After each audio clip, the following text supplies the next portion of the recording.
Yo, y'all know what it is, man. It's your boy Geechi Gotti, man, and y'all tuned in to the Riot Podcast, man. Always subscribe to the Riot Rap Battles, man, on YouTube, man. You know what I'm talking about, man. Riot Network shit, man. Mafia.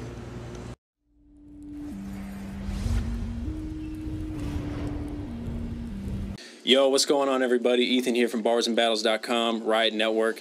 We're live with the first episode of the Riot Podcast. Man, we're really happy to be here. I got my co-host with me, man. Talk to the people. Trav, man, uncut shit, you know what I'm saying? Riot Podcast, first episode, you know what I'm saying? Let's try to work out the kinks, see what we could do with this shit. Let's get it.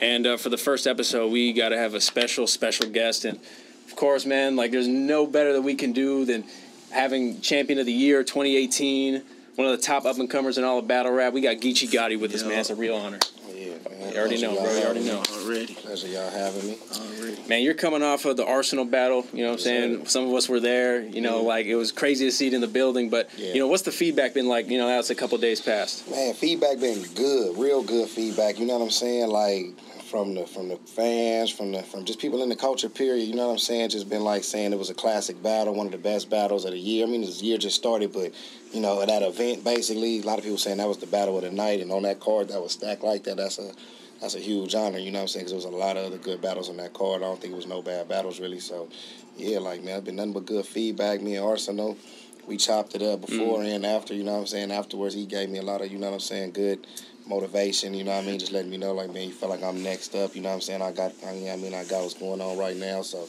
you know what I mean? I learned a lot from that battle, too. That's high praise from a dude like him, you know what I'm saying? He's been around, he's seen a lot of artists come up and go, you know what I'm saying? Salute to the homie.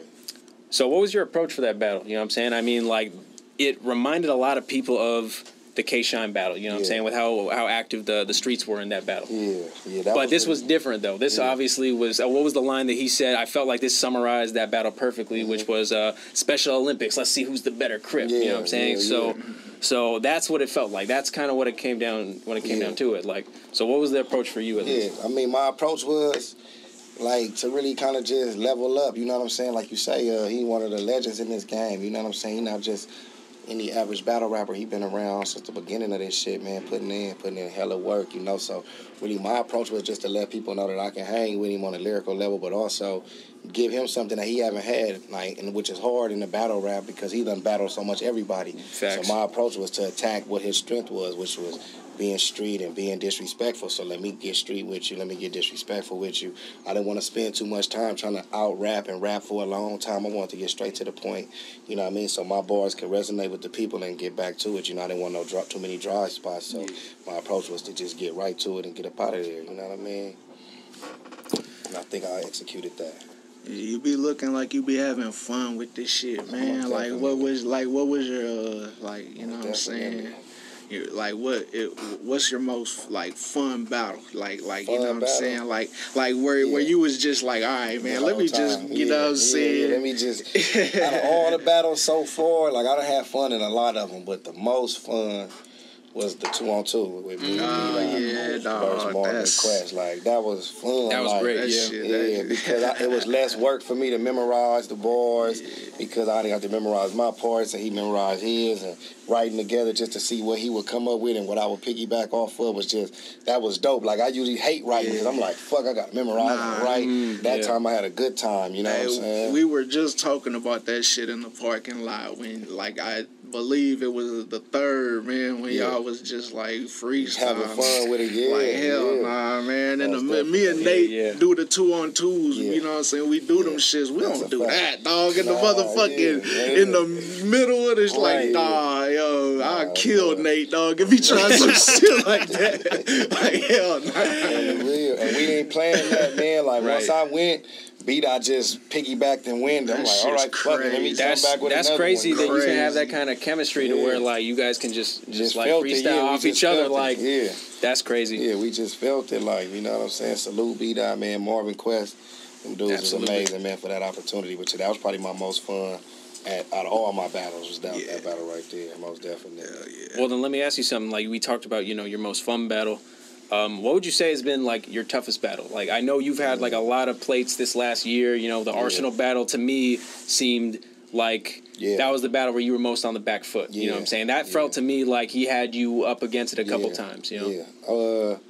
If we talking, I mean, 'cause I battle a lot of places. So we talking on URL strictly. My toughest battles, Arsenal for sure was one of my toughest battles because, like you say, he a GOAT. He's somebody I grew up watching. You know what I'm saying? So it's like, you know, that's like battling somebody and you know what they can do. You know, it's like playing one-on-one with Jordan. You know he can score 50 on you. You know what I'm saying? But you know you've been scoring 50 on other niggas. But you like, if I miss one of them jumpers, he might make his. Right. You know what I'm saying? So that was hella tough. I learned a lot from that one. Contrary to what other people may believe, but T-Top was a tough battle for me. Not only that, because me and T-Top, we got a good relationship. We actually cool. You know what I'm saying? So for me just to get him on a battle was like, all right, this is my guy, but you know, let all that's out the window. And then plus his back was against the wall at that time with the whole strike allegations. So his back was against the wall. So it was like people was expecting me to just kill and like, you know what I mean? And they was expecting him to show them why he needed to be here. So it was one of them type of matches where we both was like bringing our A game. So I think those two was like real tough battles at the time. Plus that was my first time on the main stage in New York. Ever was against T-Top, you know, so for me going back since I battled T.Y., that shit was a whole different experience. So right now I would say the T-Top and Arsenal battle. So let's run back to 2018 for a minute, you know what I'm saying? I mean, you had some great performances, you battled some of the top dudes in the culture. I feel like every single battle you had was a statement battle. Facts. You know what I'm saying? JC, you know, you battle Jay. It's the first time you're going out east. Yeah. You know what I'm saying? And against a dude who is regarded as one of the top pens. They mention Loaded Lux and then they mention him not too far after. Right, you know what I'm saying? Yeah. You had the Tech 9 battle, but you know we don't really talk about that one too much. But champion. But you also battled. Yeah, because it was a legend. It was a legend. Yeah, that's a fact. The first time battling somebody. That's right. And you still won champion. You won champion night for both of those. That was your second one in a row at that point. One right there. You battled Suge, and that was your first like big stage battle. Summer Madness. You know, like that was like your first time appearing on that. Ever been on something like that? Yeah. Going up against a fan favorite also, and then you battled T-Top in New York a few months after that. That's another time, like you said, first time in New York, first time main stage New York against another like elite dude. You know, if you want to be in the elite, you got to beat Top. Yeah, right. Definitely. Battle Rum Nitty, another battle where, you know, two dope punchers, you know what I'm saying? Probably right now, #1 writer in the game. You know absolutely. Looking back, Nitty, ain't nobody writing the stuff he writing. So that was, to go toe-to-toe with him was crazy. You know what I'm saying? And then even the K-Shine battle, like, with all the stakes that were involved with that. Because let's face it, like, if you would have lost that, like, you would have lost everything. You know what I'm saying? We wouldn't be having this discussion as far as Champion of the Year goes. Like, so how does it feel to go from underdog to the favorite? Man, it's wild. You know what I'm saying? It's hella wild. It still kind of don't even hit me. You know what I'm saying? Because I have an underdog mentality. You know what I'm saying? Like, even if I know I'm greater than or I feel greater than, I still put the pressure on myself as if I need to prove myself. You know what I'm saying? So for me, it's like maybe the fans might see me as a favorite in certain battles, but to me, it's like, nah, man, how you can't dare have me as the favorite? Like, I know I'm not the one. You know what I'm saying? Hold on, I still got to do this. I got to do that. So it feels good to know that I got that type of support, but I don't let it get to me to the point where I'm up there feeling like I'm just untouchable and just getting knocked down, you know? So I try to continue to just feed myself knowing that I still got work to do. You know what I mean? Like you say, last year, that was basically my first whole full year of just having big main stage battles, because the year before that, even though I battled Gluezy and Stewie Newton, those were still small venues. I battled them at the Lexington Theater out here, you know what I'm saying? My first big stage was Ave, you know what I'm saying? On Traffic 3, Traffic, you know, and that was only one battle that year. So last year was my first real introduction to all of that. So I still. You got a favorite venue? Man, honestly, no bullshit, man. After the venues that I've been to, the volume, I love that setting. You know what I'm saying? That style, absolutely. Yeah, I love the volume setting, man. Like, that shit is, I feel like even for the few fans and supporters that get in there and the media, I feel like they like it too because it's more closed in. Like, so you kind of, it's more intimate, you know what I mean, so to speak, as far as like you get to really interact with people and chop it up. And you know what I mean? It's a little more close knit. But if we talking just big venues, nah, I haven't been to the Urban Plazas in them yet, so I'm definitely waiting on that. You know what I'm saying? That call. But out of all of them so far, it probably still have to be where they did Traffic 3 at, man. That shit was fire. That was a fire venue. That was crazy. That was a fire venue. Let me ask you this then. You battled twice in the volumes. Yeah. And I just want to know, like, what do you prefer, like big stage or small room like that? Man, right now I probably have to say small. I like that. Like I say, it still feel grimy. Like it still feel like a fight right now. You know what I'm saying? Like the big stage, don't get me wrong, it feel like a fight, but it also feel like you fighting to make sure that you can rock this whole building, you know what I'm saying, and perform as if you performing for a record company or something. You know what I'm saying? Yeah. Like I gotta make these people like it, but in that small room, I mean, even if they not cheering, you know, like he hear me. You know what I'm saying? Like he hear what I'm saying. Like, and I'm glad they really can hear it. You know what I'm saying? It's closed in. So right now, like I really love that small setting. You know what I mean? But I mean, I think the big stage just still is for the ticket sellers. It's for, you know what I mean? It's for the culture. You definitely need to be able to rock the big rooms to be a top tier battle rapper. You know, that's probably the toughest environment. Like, I mean, I'm thinking about like when they had Nome in Houston. That's crazy. And they had like 1,500 people in the venue. You know what I'm saying? Like crazy. Like even in your big state, like we were in Vegas for Summer Madness 7. Like that was a couple hundred people, but like another 1,000 people. Like that's crazy. In North Carolina, it was fairly big in there. You know, the spot where I battled T-Top could have held that many people, but the way it was promoted, I think, kind of hurt them on the numbers. But it was still like huge. You know what I'm saying? You had T-Top in North Carolina? No, he had T-Top in New York, but he had JC in North Carolina on the real. Yeah, Salute North Carolina. I had a good time out there, man. It was lit out there.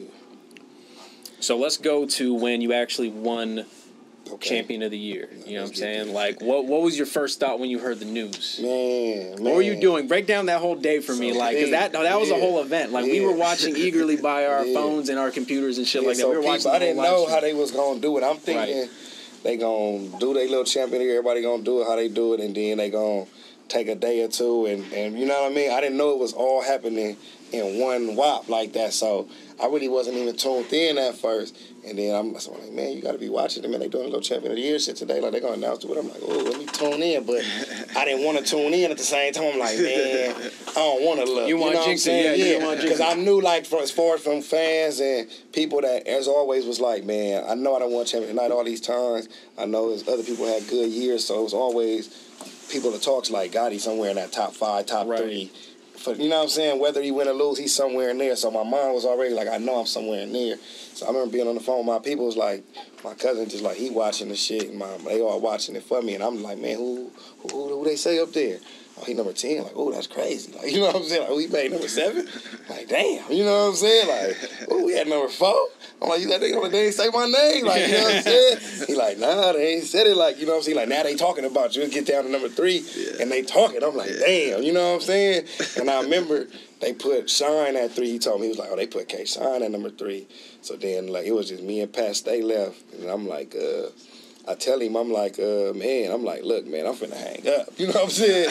I'm like, look, I'm finna hang up, man. If I win, just call me back. You know what I'm saying? He like, and right before I hang up, he was like, man, they finna give it to that other nigga. You know what I'm saying? That's what I was thinking. I was thinking the same thing for a minute. Like, oh, it's looking like that for a minute. I'm like, yeah. He like, yeah, man. He like, they voting for him. It seemed like you out. Right. I'm like, oh, that's weak. You know what I'm saying? But I'm like, fuck it. I tell him, I'm like, you know what, though? I'm like, I had a good year, though. And he don't know all the battle rappers. So he like, man, but who the fuck is this nigga? He going off on the phone. Man, who is this dude, man? He ain't, you know what I'm saying? I'm like, man, nah, he had a good year, man. So if he win, I ain't mad at that. But then, so I hung up. And then so I'm like, fuck it. I'm finna tone to it now. Like, shit, fuck it, I'm out. And then he called back like, hey, nah, looking like you got it. I'm like, man, what? It was, Next thing you know, he like, man, they announced it to put him second and said I won. Nigga, I'm just like, yo, this is crazy, man. I remember they FaceTime me or something from out there. And was like, yo, you know, you got to get a flight. You got to get your flight, come out here, pick up your money, you know what I'm saying, get everything we got to do. It's like, so it was all, like, so fast. The same day was my girl's birthday. It was a lot going on, you know what I'm saying? Like, I was... Bye, baby, I got to go to Philly. You feel me? We had reservations for dinner. Oh, my goodness. And some more shit. Like, this is what people don't know. Like, we had reservations for dinner at Roof Chris, all this shit, you know, so... Then boom, I'm like, man, what? Gotta come get on the flight right now. Right. Like, you got 10 bands right now. So I'm telling her, like, hey, man, see, we can move the little dinner reservations up a little earlier, because my flight leave at 10 and the reservations was 9. You don't want me to miss this. So I try to move it up earlier, but it just still was too close. So I'm like, man, 7:30, nigga might be stuck eating, stomach hurt, traffic, car accident, anything can happen. So I was like, man, I gotta go, man, on trip. So she like, oh man, she took me to the airport. 10 racks is a good birthday present, though. I mean, great birthday present. Yeah, you better have bought her something nice for that inconvenience. Man, she definitely, you know, she was in there dibbling, dabbling in the pinockets. You feel me? You know what I'm saying? You feel me? She definitely got her cut. You know what I'm saying? But it was lit, though, man. I enjoyed it, man. Salute to Jay Black, Champion, Tech9, the whole staff, because they did good business. You know, I like the way that they broke it down, how they came up with the winner, I think was well thought out. You know what I'm saying? And whoever got it would have deserved it, I felt. So. It wouldn't have made no sense if anybody else got it besides Geechi. It wouldn't have made no motherfucking, you know what I'm saying? It's like, come on, man. Yeah, I probably would have been mad. I'm acting like that. I can act like that, but if I'd have lost, I would have went on a rant. Like, Champion, fuck all these people, man. Like, you'd have made nobody credible in battle rap no more. Yeah. You know what I'm saying? Battle rap is not real. This shit fake. I quit. Oh my God. I mean, I don't know how that you're at every volume and they're at every volume. Like Jay Black and them are at every event analyzing and doing their thing, you know. So it's like I don't know how they could face you after that. Like if they told you no. Sure. I was on them. Yeah, that's crazy. Showing up with them blickies. Clap this bitch up. Oh my goodness, yeah. So what are you thinking, like, when you're there and they're counting the money right in front of you, putting it through the machine, like it's the whole press conference is going on, like when it's actually reality and it's like right there in front of you, like, man, I'm really just like, you feel me? Like, I'm out of here. Like, you feel me? Like, I'm gonna get the bag and go. Like, all I'm thinking about is getting home. At this point, I'm like, look, I don't want nothing. I need to get this money and get back where I live at. This money, it ain't even real until I walk in the house with it. Like, it's still on the table. I need to get it. You know what I'm saying? Even when I had it in my bag. You know what I'm saying? Like, shout out Uncle Rod, 15 Minutes of Fame. He took me to the bank out there because I'm like, man, they said you could carry 10 bands cash on you on the bank or something, but I think I had some money in my pocket already. So I'm like, damn, I got to put some of this money in the bank. You know what I'm saying? And the bank was closed. It was Sunday. So I had to go to the ATM. But, you know, out here, they'd let you put like 50 bills at a time. Oh, my out goodness. There, they was only letting you do 30. Yeah. And then imagine, them niggas paid me in so many $10 bills. Oh. Bro. So I'm putting in like 300 at a time to get to 10,000. So I'm like, man, once I get to like 2,000 or 3,000, I'm like, bro, and it's freezing cold, it's snowing. I'm looking like I'm finna rob the joint because I got the money in the bag and I'm looking behind me, making sure nobody walk up on me. He like, man, you good? I'm like, man, listen, man, this 10 bands, man, you don't know who watching, you know what I'm saying? Niggas in Philly know I'm right here, you know what I'm saying? They grimy. But nah, so like, yeah, I did that, and it was just like, man, once I got on the plane and I'm going my way back, I'm just like, you know, I for sure, man, shout out to God, you know what I mean, thanking, you know what I mean, blessing him, you know what I mean, blessing me to have an opportunity to win like that, you know what I'm saying, call my peoples, let them know, you know what I mean, it was like basically a real turnaround. I left 10 that night, got there 9 that morning, I left from out there 5 o'clock that night, made it back, so it was like, you know what I'm saying, like, it was quick, you know what I mean? Quickest 10,000 you ever made. You feel me? I mean, it did take him a year to make it, so I mean, maybe not the quickest 10, but... Okay. But yeah, it was lit. That's good. So, what about your goals for 2019? Oh, man, just to keep elevating, man. You know what I'm saying? Really to stay in the running for those accolades. I would love to repeat champion of the year, you know what I'm saying? Like, that's definitely a goal to even at least be in that top 5 again, because I know everybody's working harder this year, because now they're seeing it's out there, so everybody's working a lot harder, but definitely, man, to repeat, just having a great year, not falling off, continually, you know what I mean, getting bigger opponents, you know what I'm saying? Then also still coming back to the smaller leagues and giving people opportunities, you know what I'm saying? The same way people gave me opportunities like Danny Myers and Thesaurus and cats like that, so I want to be able to be like that for other artists as well when the time comes.